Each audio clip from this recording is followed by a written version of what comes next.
Good morning, everybody. Hi, everybody. Good morning. We're here. It's Saturday. This is pre-recorded, but that's because we had a lot of technical difficulties going on. We couldn't figure it out. Oh my gosh, I that think was it was crazy. like 5 or maybe 6 tries. I know. We just couldn't do it. So some of you really stuck with us for that because we saw your comments. So thank you so much. Thank you, We guys. really are super bummed that we can't be live with you this morning. It is a bummer. We could not get it to work, you guys. Something was going on with the streaming, know. data, bit rate. It was weird, and my laptop was completely freaking out. So we tried some things. We switched laptops and we switched them back. It was a mess. So here we are. Here we are. So we thought, you know what? We'll just record a video and do the same content that we were going to talk to you about, and then we really encourage you to leave comments so we can get back to you, so that at least we feel like we're you know, kind of talking with you live. Definitely. And don't hesitate to ask questions in your comments and treat this as the live. If you were there asking us questions in real time, we'll still get back to you. Yeah. It's just that there's going to be a little bit of a delay because it isn't live. But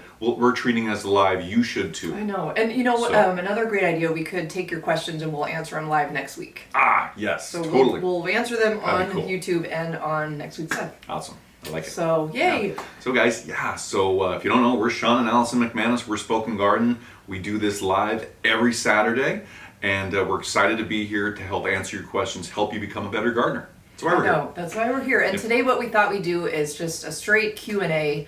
Just we have a lot of questions ready from YouTube, from previous videos, and we have some really great questions. They've been really coming in. We're really happy to see that. I know, it's awesome. So, and we were hoping again to talk to you live so we can get your questions, but like Sean said, please leave them down below in the comments. Yeah. So, and we've got some show and tell. We do have some show and tell. Some really cool things to show you. We've got some Easter flowers to talk about. We got our book. Yay! So They came. It exists. It's here in the flesh. It's been delayed 5 times. Yeah. 5 different publishing dates. So those of you that have pre-ordered, thank you. Thank you. Thank you so much. Yep. And you've probably seen like the massive stream of emails coming your way that have said, "Oh, it's delayed again. It's delayed again." So, and if you have pre-ordered, thank you again. Yes. And email us because you get 2 free bonuses with your purchase of our book. You get our free ebook for spring planted summer flowering bulbs, 21 of them in this awesome ebook with all these pictures and great content for each one of those 21 bulbs to help you plant them, care for them, and to just enjoy their beauty.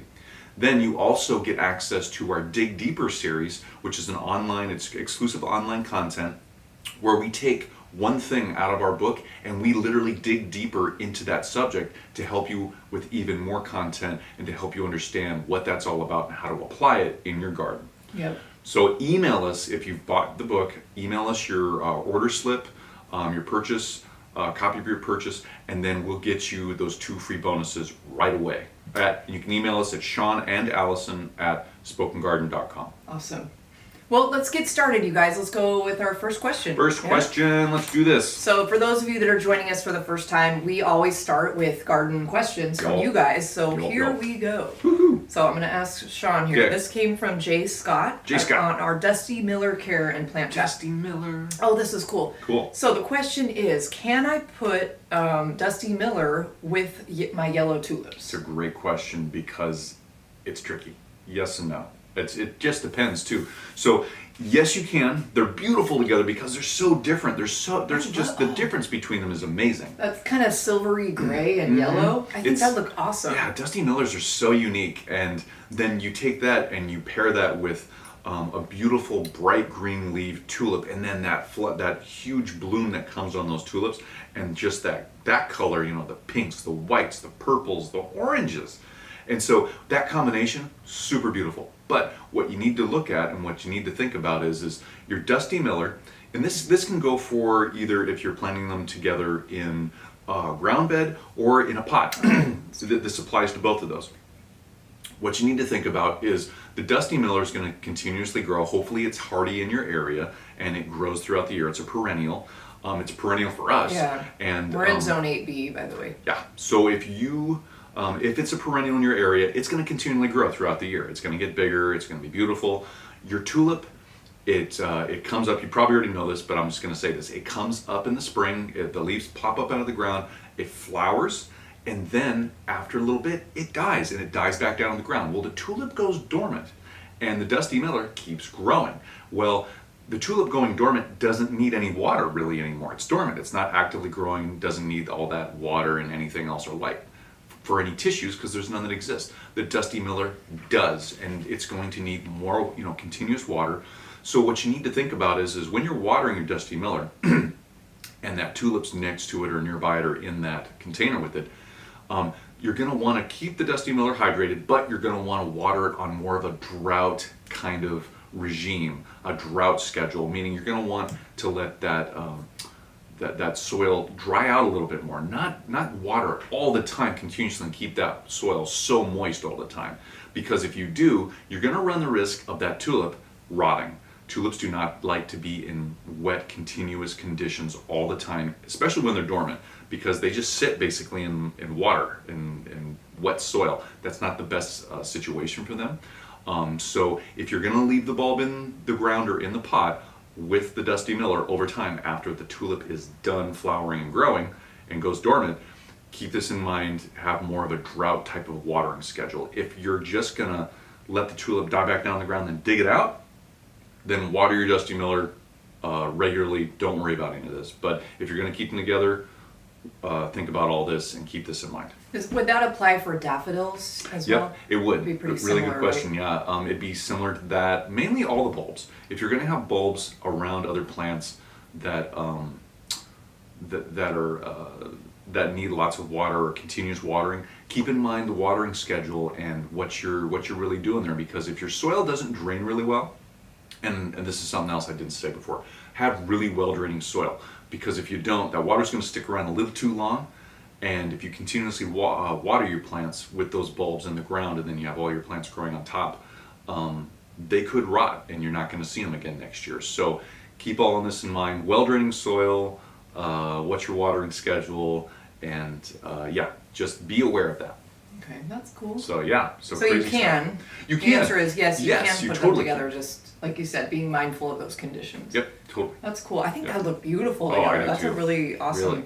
And it's like a thing this year, yellow and gray. That's kind of a plant industry color combination that they've been talking about. Oh, so yeah, that's kind of a fun. that's great. Because we have some beautiful, which we haven't grown yet. This is our first year growing our amazing gray poppies. Ooh, And I thought yeah. I would love to pair those with like a yellow blooming, kind of late spring or early summer bloomer. Ooh, that'd be pretty. Because it would be like Yeah. a yellow and gray. That'd be really nice. Really pretty. Yeah, totally. So we'll have to remember that. We're gonna work on We're that. gonna work on that. Okay, so great question. Now here is next question. Jesselena Scott or Juselena, sorry if I'm mispronouncing your name. This came from our pruning lavender in spring video, which we just released a couple days ago. Oh yeah, that was a fun video. Yeah, we have a lot of lavender around our property. If you haven't watched any of our videos, we love lavender. We're actually adding more that we have in front of you here, and we'll show you that in a bit. But we recently got out and pruned it all. Yeah. Because we hadn't done that yet. We intentionally left it for the... Yeah, in different spots in our front Yeah. yard, and so that was this past week's video. But what's the Looks question? really good too. Okay, Yeah. so they have a lavender plant in partial shade, and they're not sure what would be the best technique to transplant. Oh, sorry. They're not sure what would be the best technique for transplanting or what the best time of year would be to help it thrive in a new full sun location. So it's in partial shade right now, and they want to move it to full shade, which is, we went through that. Yeah, we went through that last year. So There's a little bit more. It just says they've had it for a really long time and they don't want to kill it because they love it. That's Okay. same here. oh yeah, we love our lavender We plants. We have a completely- couple up here too that we want to talk about a little bit later. But I not know. now. It's just Excuse me. You can transplant. You can definitely transplant your lavender plants. Usually for perennials, flowering perennials during the summer, you want to transplant them or do a lot of different kinds of maintenance on them after they're done pruning. And the reason for that is, blooming. Because sorry, I had pruning on my mind. Because what you want to do is you want to take into account they want to flower, they want to grow. You don't want to interrupt that cycle, really. You can, but there's just caveats, obviously, with that. So the best time to transplant most of your flowering perennials and summer flowering perennials specifically, including lavender, is in the fall. After they're done blooming, they're going a little bit more dormant. That's a good time to do it in general. Now, If you're worried about your plants this year and not getting enough sun and not staying healthy and really starting to stretch, which is what we found. Yeah, I remember that's what happened. That's what happened with ours Right. out front. And that's why we transplanted those two from underneath our dogwood tree over to their current location that we was talked my about. bad. Well, and it happens. It's okay. You know, these things, if you don't know, you don't know. And so your plant, it sounds like it's in partial sun, partial shade. It's probably stretching a little bit, which is normal under those conditions for a full sun plant. They are going to stretch more. They're going to grow taller. They're not going to look so compact and full. So if you want it to look more compact and full and give it that full sun, you can transplant it this spring. What you need to recognize though and realize though is that when you transplant it, it is going to stress it. It's just the way it goes. It's going to stress it out, and what's going to happen is you're probably going to have less blooms, or it might not bloom at all, depending on the health of your plant and where it's at right now in its growth cycle. So, but it's definitely possible, and that's what we did last year. We did exactly what I'm describing to you. I know that kind of makes me, for our viewer here, this question, it's like, what would be? I know we have little bugs up here because we brought all these plants. What would be the bigger bang for your buck, I guess? Do you want to get it into a full sun location, get it started, but risk not flowering, or do you want to let it flower and then wait till the fall, prolonging its health? I would almost say move it now. It's a balance. I don't know. Totally. And so what I would do, and thank you for asking that. I think what you want to do is you want to balance it out. Is it good where it's at right now, and you feel confident it's going to stay healthy where it's at through this summer? Through this summer, you're okay with that. Internally, you feel like that's okay. If you don't, then transplant it right now, or transplant it this spring, and just get it to its new sunny location, and get it to where it wants to be, and it's going to be in a great situation to be even healthier and just grow better. Now, keep in mind that whenever you transplant in the spring, you're definitely, like I said before, you're gonna stress the plant out. But also, what's going to need to happen is now you're taking the plant and putting it in a new location. It has to reestablish itself, Right. and so it's going to be under that stress continually and trying to regrow roots and get comfortable and acclimated to that new full sun situation for at least a year, if not longer, maybe 2 years, depending on certain things. Yeah. So you're going to want to keep an eye on watering it. You're going to want to make sure that you keep an eye on any dieback or anything going on with diseases or pests, and you're going to want to take care of those as fast as you can, because those will stress your plant out even more than it's already going through with the transplant shock. And so, so when you transplant the plant, you can definitely do it. Go further out. Just a little bit more advice. When you go to dig it out of the ground, a lot of people say, oh, just go with the drip line of, just go where the plant is. Like if we have one of these right here, let's say this is your lavender plant. Drip line would be like right around where the leaves end, where the water would literally drip off the top of the plant and its leaves to go down the ground. This would be its drip line. Now with perennials, their roots go a heck of a lot further. Usually, if it's in really great soil and doing really well, their roots will go out a lot further. So I would recommend to you to go further out than the drip line and dig further out around that drip line, maybe up to 6 inches, and start there. Maybe a foot too. It depends on you. But I mean, you're coming out. You want to make sure that it has a lot of roots when you transplant it to then reestablish itself, because then it'll have an easier time reestablishing itself. And when you come out and do that, you're going to find out as soon as you pop it out of the ground where the actual roots of it are, and then you can always go further in and just take that extra dirt off if there is any and there's no roots there, but at least you won't have severed the roots right at that drip line and further stress the plant out than it needs to be. So, something to think about. And that's really good advice. And baby it. Don't treat it like a drought tolerant plant if you do move it. Oh yeah. Keep regular watering on that plant throughout. If you do transplant it this spring, regularly water it this summer, and you can use the finger test. Stick it down in the soil. Find out if it's staying wet or not. You can dig down around it and see if the soil's dry or not. So just keep that up. And if you have any other questions about what we're describing to you, or anything else further than this about the lavender plants and transplanting, let us know down in the comments and we'll get right back to you. Okay, yeah. So that was really good. Okay, next question. We made a video last summer about our Blackeyed Susan vine because we love it. Oh, awesome. We are plant. currently growing that right now again in our greenhouse. It hasn't sprouted yet, but it will soon. But back on our daily video number 193, Run Riley has a question about that plant. So Blackeyed Susan vine. So the leaves on mine are drooping and falling off. The pot is small. It's about 6 inches tall and 6 inches deep or wide. I'm not sure. Deep. Sean wrote this down. It is diameter. Oh, okay. So 6 inches tall and wide. 6 inches diameter. And the plant is about 2 feet high. Yeah. Okay. So I'm assuming that, okay, it's just the one plant. So the drooping leaves on the plant are not brittle. I water 2 to 3 times a week. Am I over watering? Yeah, that's Droopy a really leaves. good. Yeah, it's a really good question. Usually, you will see under these conditions with drooping leaves, and they're not brittle, meaning they're dry. Usually, in general, they're falling off. They're drooping. Yeah, that can be a sign of overwatering. What we wanted to do today is bring out these plants, and I wanted to show you. This isn't a vine. Our new ranunculus. It's a ranunculus, which is not ridiculous. So anyway, bad humor. What I want you to do, Run Riley, is I want you to take your plant and I want you to turn it upside down as best you can, holding in the soil and being really good with the plant itself. I want you to turn it upside down, and I want you just to do this with the plant, and I want you to pull it up. I want you to look at all the roots going around inside the soil. This one is root bound, as you can see. Really That's really root bound right there. But what I want you to do is I want you to look inside the plant and see if you see any white or whitish colored roots. If you do, that means the roots are they're alive, they're respiring, they're growing, they're doing what they need to do. If they're more of a brown or black, then they're dying. And that can happen if you overwater a plant.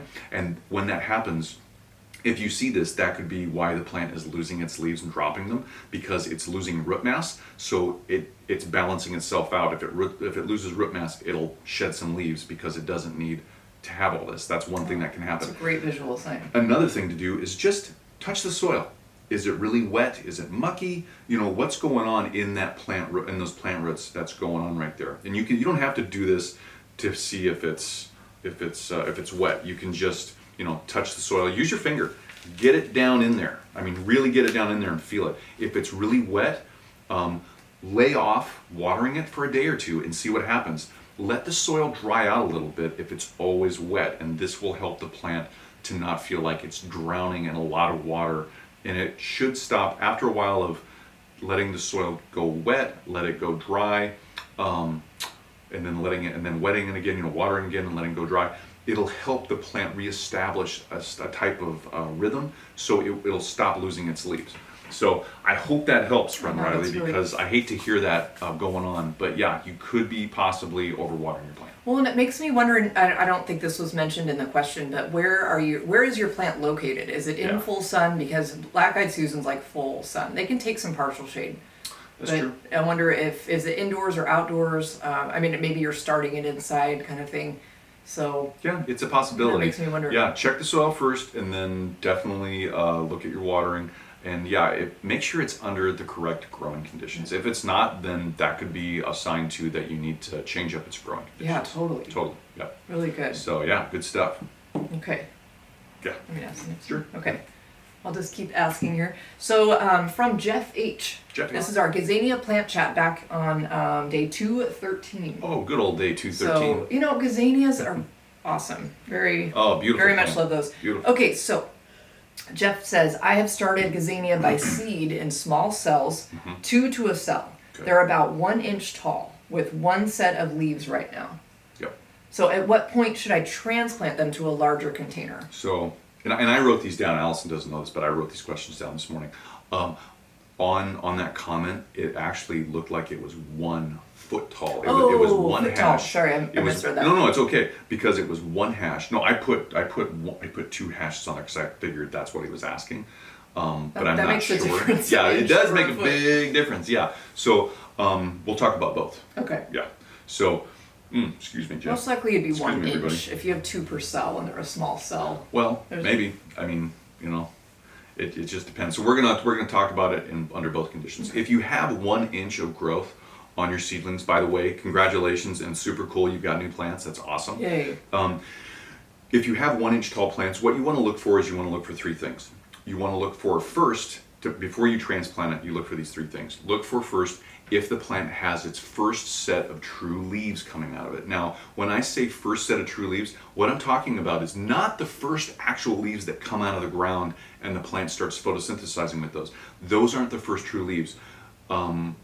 Pretty much all seeds come out of the ground with what's called cotyledons, and they are primordial leaves that only grow on seedlings once it's popped out of the ground, and those are the first leaves that you'll see, and that's what helps it gets established and starts growing even more. That's how it starts photosynthesizing.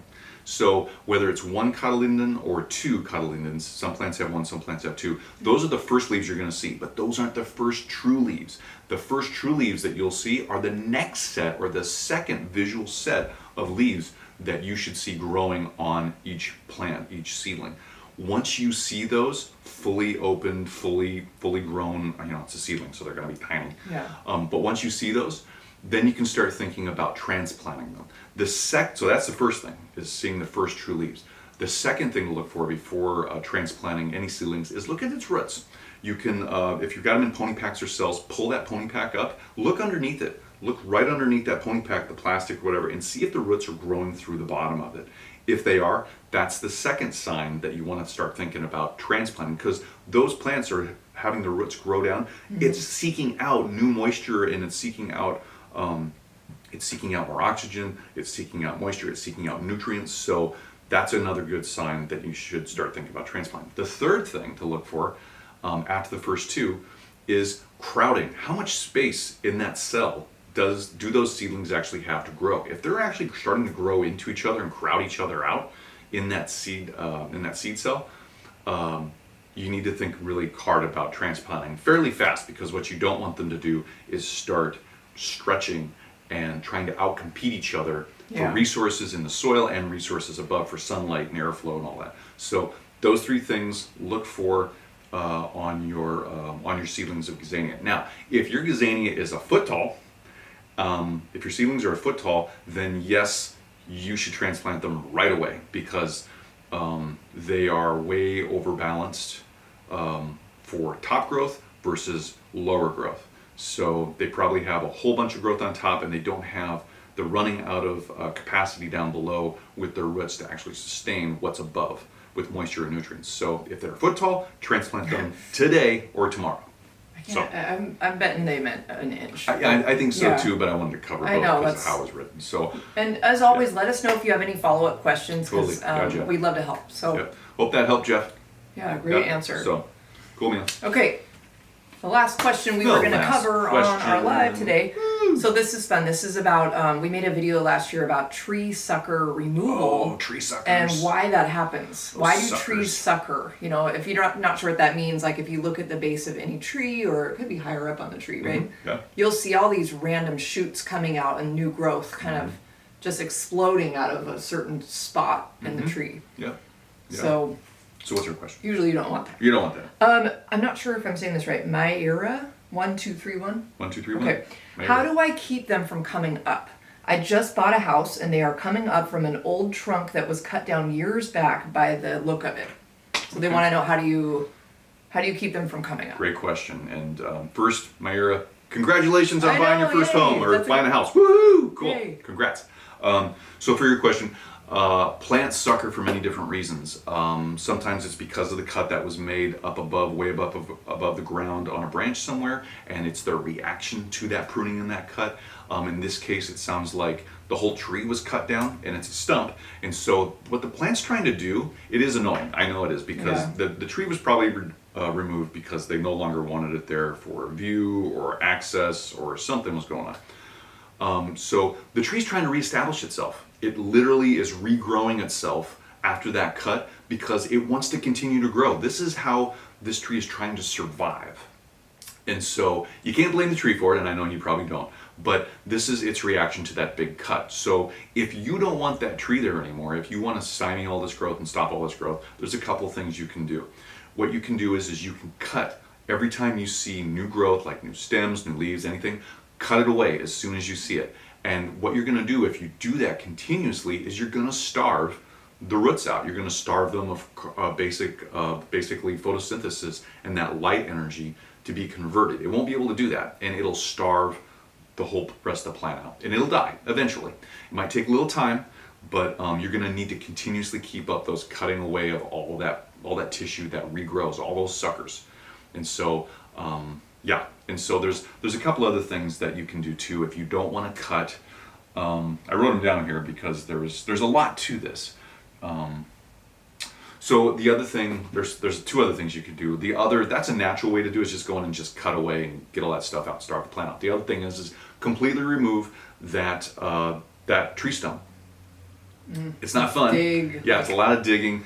Or hire someone. Yeah, you can hire somebody to come out. If you either can't hire someone to come out or nobody wants to do it, what you can do is dig around where the stump is at, find all the roots that are radiating out away from that tree stump, and expose them. Dig around them, expose them. Because what you're going to do is you're going to go through and you're going to sever that tree stump from all those surrounding those tree roots. And what you're going to do is literally remove the growing crown of that tree where all the suckers are coming out. You're going to remove that. And if you think about it, this is like the mother crown, the ship. This is where things are being converted from the roots to the shoots, and they call that can be called a crown. When you remove that, the control module of that plant basically is removed, and those roots will die. You won't have suckers from those roots. You shouldn't anyway, unless there's some plants that will try and regrow from roots radiating out, like certain cherries and apples and things. But it should be minimal. As soon as you remove that control module there on that stump, that should cease. So that's something to think about too. The third way to do it is find some type of treatment to apply to the stump. And I don't want to get into the chemical aspects of things. We try to stay away from that. But that is an issue with certain chemicals, to expose new tissue with a cut and then apply something on there, and it goes down into the stump and kills it. But that's something, unless you really want to know about that, let us know if you really want to know about that down below in the comments, and we'll let you know a couple options. So anyway, so hopefully we answered that question. That was helpful. I know. Thank you all for all of those questions. Those are just a few that we had from this. What we try to do is gather questions from the recent week, since we filmed the previous live. So we try to keep on top of that. And if we haven't answered your question or gotten back to you on YouTube yet, we will. They're coming. We're a little backed up. And a little bit. And we'll take these answers for these questions and we'll place them. We haven't answered these online yet. We will do that later today. So you few people out there that we've actually pulled these questions from, you'll get your answers. If you don't watch this video, you'll get your answers right there where you asked the question. Yeah, that's true. We can include a link too. Totally. That's true. Yeah. So okay, you guys, thank you for those. We've got a couple other things we wanted to talk about in the live today. We've got if you haven't seen these yet, our little dibbies. Our little dibbies. Yep. This is our new tool. I'm dropping all of them. There's a lot of them. So they come in 5 different fun colors. We have an Etsy store set up, and we'll drop that link down below, because this is a tool you might want to check out. So basically, we've got a dibber and a widger tool connected into one tool, which we haven't found anywhere out there. As far as we know, it doesn't exist. I know, so this is a very unique tool. Exciting. This is super cool, you guys. We've heard some awesome feedback from those of you that have purchased these, and thank you for that. That's so exciting. We're just, basically you can sow your seeds with this end, and I don't know if you can see on the screen there, but we've got these, you should be able to see it. Oh good. Yep. We've got these graduated rings that represent different depth measurements. So you can find whatever seed depth you need, poke in the hole, or poke the soil and get your depth and drop your seed in. Once that seed grows, then this is the seedling end of it. So you can carefully move your seedling and transplant it. Plus you can use it for thinning. Yep, it's a great little tool. I know. So, and just let you know, it starts out up here on the very first ring of depth.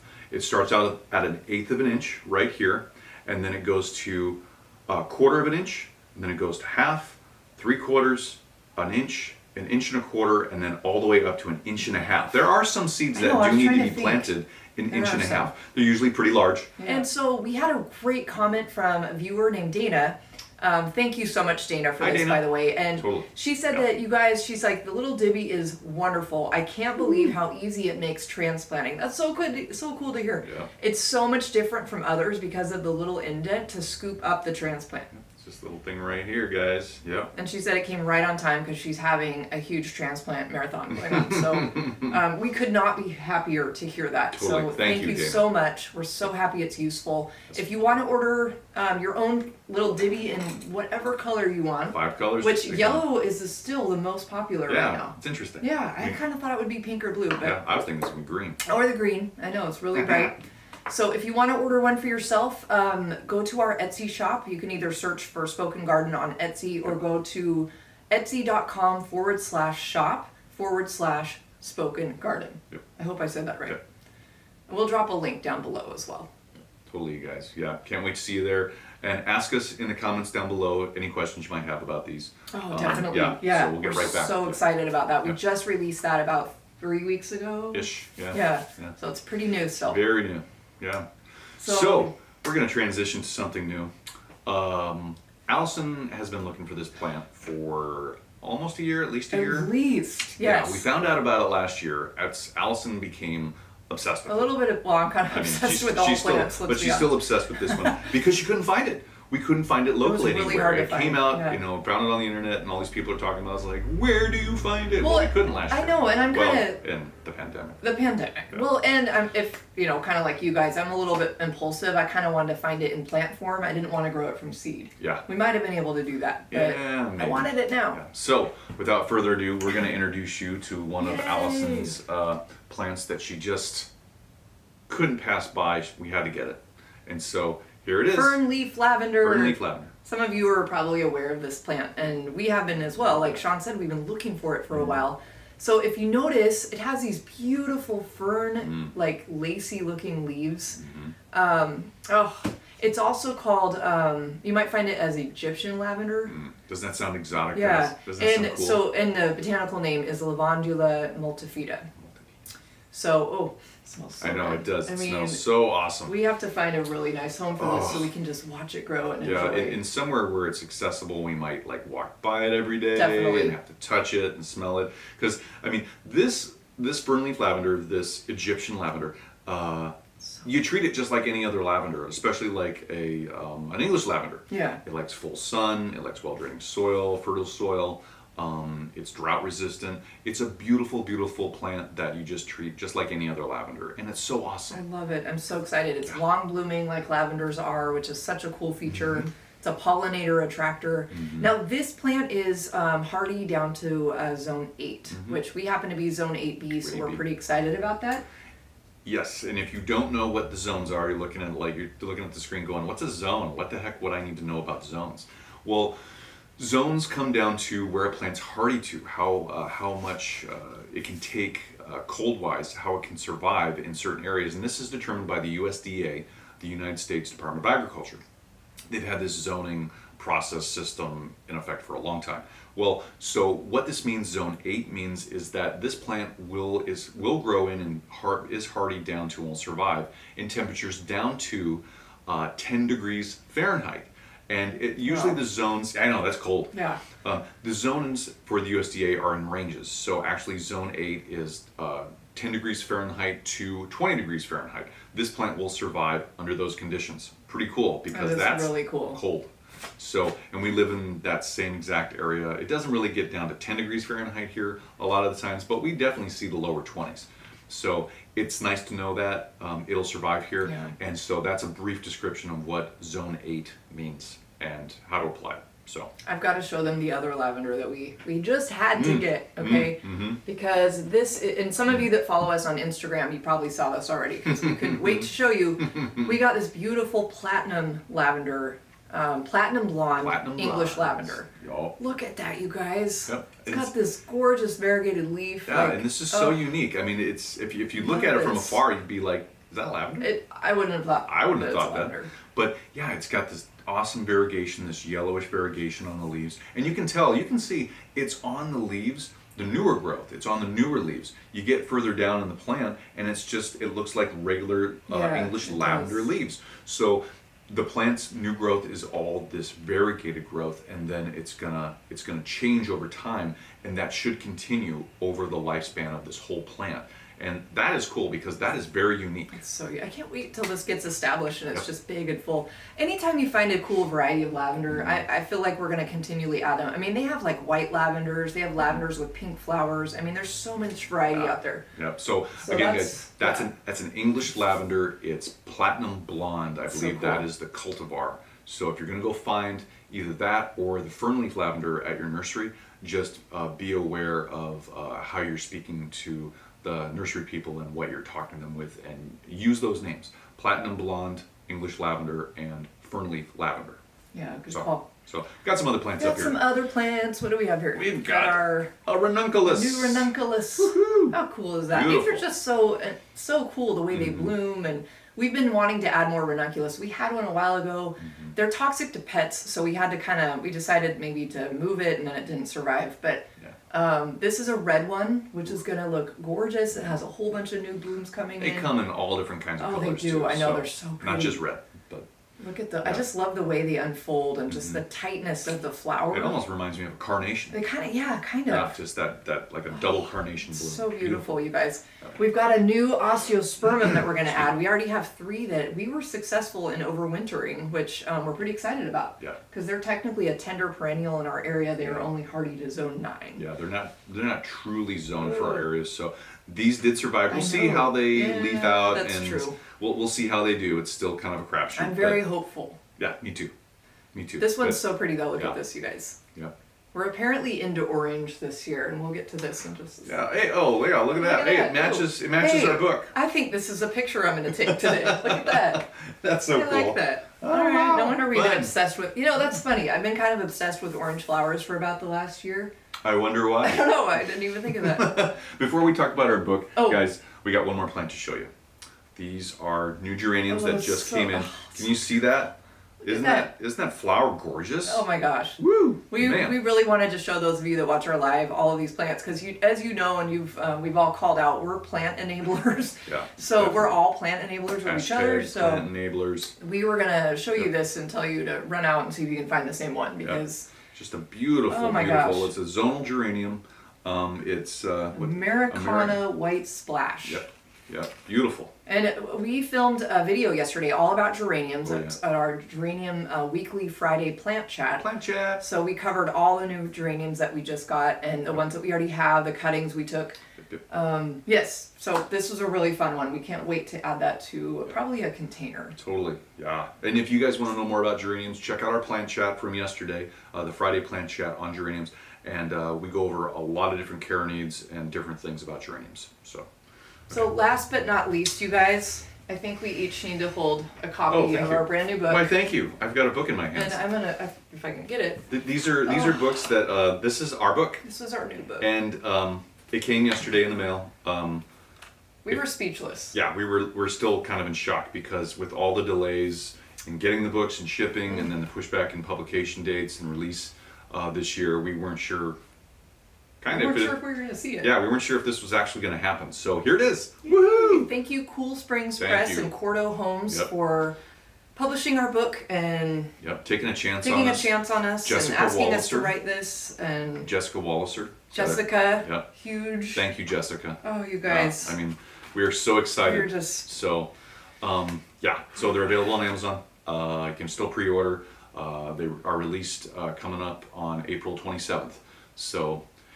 Yes, it's happening. So cool. Okay, so I'm just gonna hold it for the rest of the episode. So with that, you guys, I think that's about it for today for our live / pre-recorded. Oh yes, but there's one little thing because we wanted to say thank you for being here today. There is. Oh yes. Yes. Okay. So what we've done, because we know time is of the essence for spring. You're getting your spring planted bulbs for them to flower in the summer, and so we want to help you with that. And we have an ebook over and above this book. Okay. We've got an ebook that we created, and actually it's a bonus if you buy for free. You'll get it for free if you purchase our book. But if not, and you just want to get the bulb book, that's totally cool. We've got a coupon on Etsy. This is on Etsy too. It's an ebook. 21 spring 21 spring planted bulbs for summer, fantastic summer flowers. It's a long title. But we've got a coupon for $3 off. It's normally $8.99. If you are watching and you want to go look at it on Etsy, go to our Etsy page, and you'll need to use the coupon code. Yeah, the coupon code Summer Bulbs, all one word, at checkout, and you'll get $3 off. So you can get it for $5.99 instead of $8.99. I love that. And like Sean said, this is a big thank you for those of you that have been with us on our lives or are watching right now. Totally.